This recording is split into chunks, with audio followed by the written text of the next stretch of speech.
Aujourd'hui, on se penche sur l'un des films les plus emblématiques de l'histoire du cinéma puisqu'on va parler de E.T., l'extraterrestre de Steven Spielberg.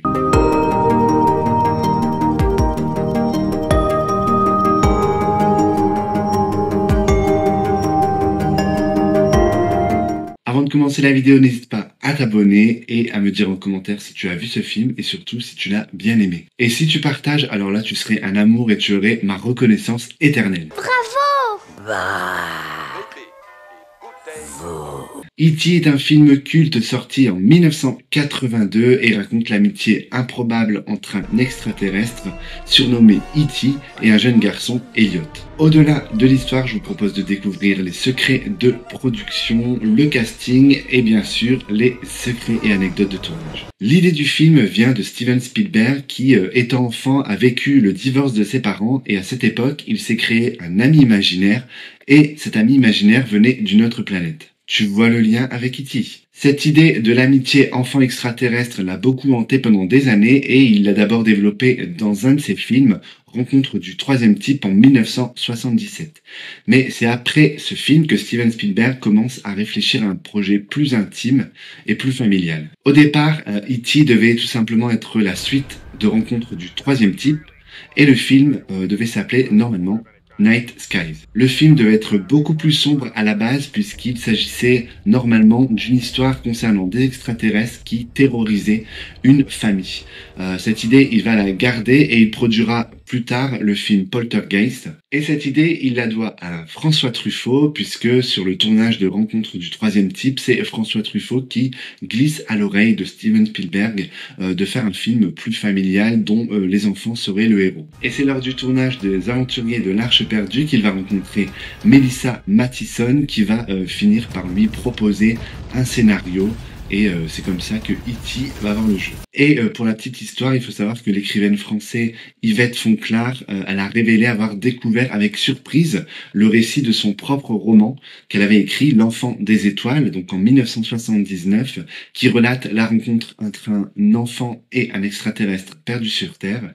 Et elle avait envoyé ce scénario, cette histoire à la Walt Disney Company, sans avoir de retour. Et il s'avère que Melissa Mathison travaillait à l'époque chez Disney. Est-ce qu'elle lui aurait pas pompé un petit peu son idée? Eh bien écoutez, il y a quand même pas mal d'indices. Tu pourrais pas, pour une fois, penser aux sentiments des autres? Copier sur une personne, c'est du plagiat. Copier sur deux personnes, c'est de l'inspiration. Le tournage a démarré en 1981 avec un budget de 10,5 millions de dollars, bien que Spielberg était déjà acclamé pour des succès précédents, notamment Les Dents de la Mer et Indiana Jones. Il a souhaité garder cette ambiance de film indépendant sur le tournage. Le choix du casting a été crucial pour le film, fallait vraiment trouver les acteurs parfaits et en plus il s'agissait d'enfants, donc là c'est un petit peu plus compliqué. Pour le rôle d'Elliot, Spielberg a auditionné des centaines d'enfants, mais c'est Henry Thomas qui a décroché le rôle grâce à son audition qui a été très émouvante pour Spielberg et pour l'équipe de casting. En fait, il a simplement imaginé avoir perdu son chien. But it's not my choice. The president asked me to come here and get him. I don't care what the president says. He's my best friend. And you can't take him away. Drew Barrymore, alors âgée de 6 ans, a été choisie pour jouer la petite sœur d'Elliot, Gertie, et elle a immédiatement conquis Spielberg avec son caractère plein de vie et son imagination débordante, et je pense que sa petite bouille bien mignonne a dû quand même pas mal aider. Le personnage d'E.T. a été conçu par l'artiste italien Carlo Rambaldi, qui avait été déjà célèbre pour son travail sur des films comme King Kong et Alien. Et Rambaldi a utilisé des techniques animatroniques pour donner vie à l'extraterrestre, à savoir qu'à l'époque c'était assez révolutionnaire. Et pour la petite anecdote, il faut savoir que l'artiste Rambaldi a dessiné le visage de E.T. en s'inspirant des traits de Albert Einstein, de Carl Sandburg et d'un chat, donnant à E.T. voilà ce visage qu'on reconnaît tous aujourd'hui. Lorsque le film est projeté à la cérémonie de clôture du Festival de Cannes en 1982, personne ou presque n'est au courant que Steven Spielberg a travaillé sur le film. Et ça ne va pas empêcher le film d'enthousiasmer les critiques et le public et les collègues de Steven Spielberg au point que George Lucas lui-même déclare à la fin de la projection: c'est vraiment extraordinaire, il va exploser le box-office et je suis sûr qu'E.T. battra sans problème Star Wars. Voilà, pour terminer maintenant, une page cinéma avec le film qui a clôturé le festival de Cannes.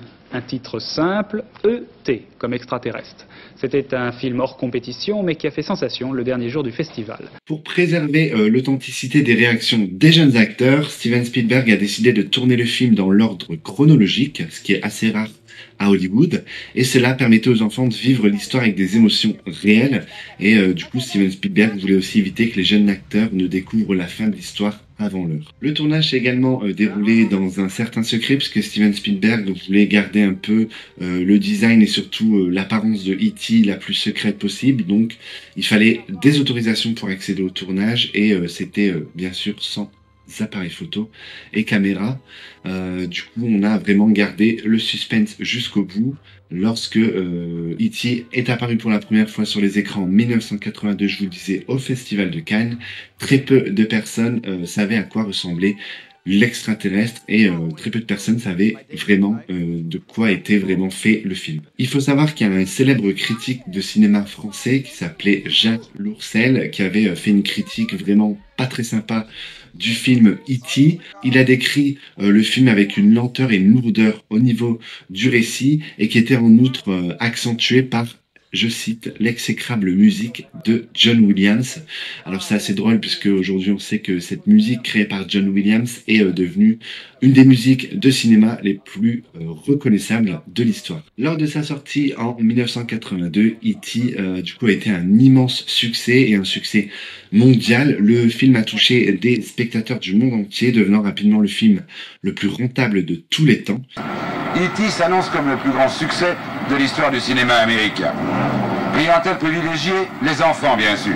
Surpassant même Star Wars, comme George Lucas l'avait prédit, et il a conservé ce titre pendant 11 ans, jusqu'à ce qu'un autre film le dépasse. Je suis vraiment désolée. Bon, ça va, Steven Spielberg pouvait se consoler, puisque ce n'était autre que Jurassic Park, un autre film de Steven Spielberg.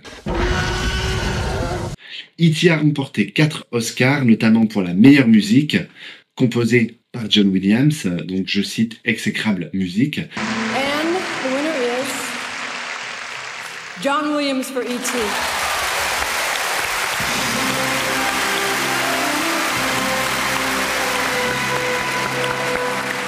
Et à la fin de son exploitation en salle, le film avait rapporté 359 millions de dollars aux États-Unis et au Canada, et 619 millions de dollars dans le monde.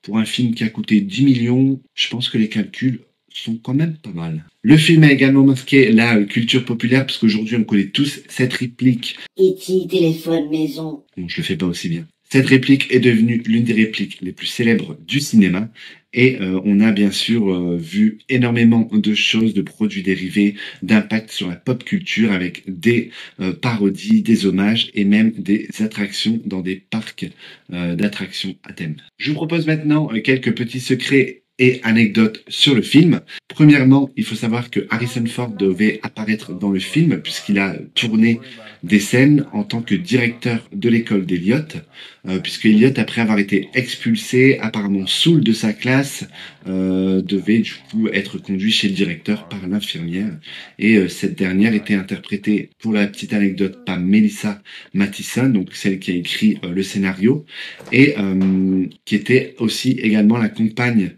de Harrison Ford. Elle s'est trouvée tellement mauvaise qu'elle a demandé à Steven Spielberg de ne pas garder la scène. Oh mon Dieu! Steven Spielberg avait demandé à M&M's d'apparaître dans le film, notamment dans la scène où Elliot attire E.T. avec les bonbons. La marque a refusé, pensant que le film de science-fiction ne marcherait pas. Spielberg s'est alors tourné vers les Reese's Pieces, qui est un bonbon un peu moins connu à l'époque, donc c'était des bonbons qui sont en beurre de cacahuète. Et il faut savoir qu'après la diffusion du film, les Reese's Pieces, donc du coup, sont devenus cultes, et la marque a été vendue dans le monde entier. La voix d'E.T. a été créée à partir d'un mélange de sons d'animaux et de voix humaines. C'est une femme nommée Pat Welch qui a principalement prêté sa voix à E.T., en plus d'effets sonores de ratons laveurs, chevaux et même d'une respiration enregistrée dans une station-service.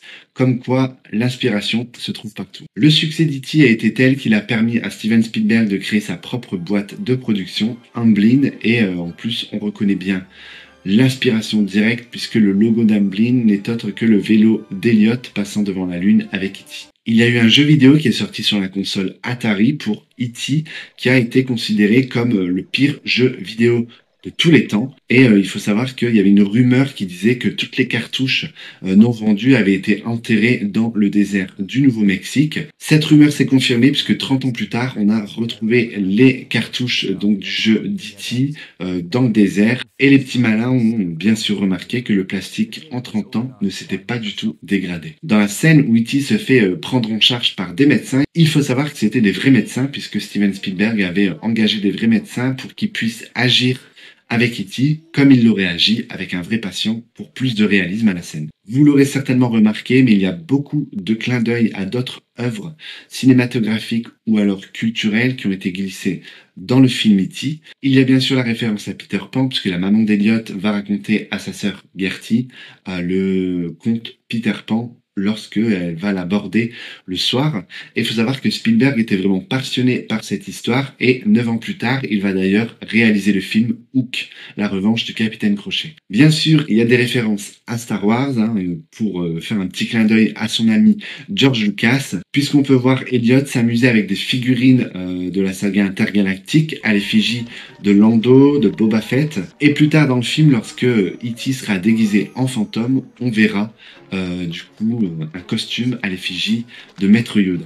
Et George Lucas lui rendra quelques années plus tard son petit clin d'œil puisque dans Star Wars épisode 1, La menace fantôme, un alien ressemblant trait pour trait à E.T. apparaît lors d'une scène se déroulant dans le Sénat intergalactique. Voilà ce que je pouvais vous dire sur le film E.T. l'extraterrestre. Et dis-toi bien que personne n'aurait mieux fait que toi. Je vous remercie d'avoir regardé ma vidéo, je vous dis à très bientôt et n'hésitez pas à vous abonner, à me mettre en commentaire ce que vous en avez pensé et on se retrouve bientôt pour une nouvelle vidéo sur une série culte ou un film.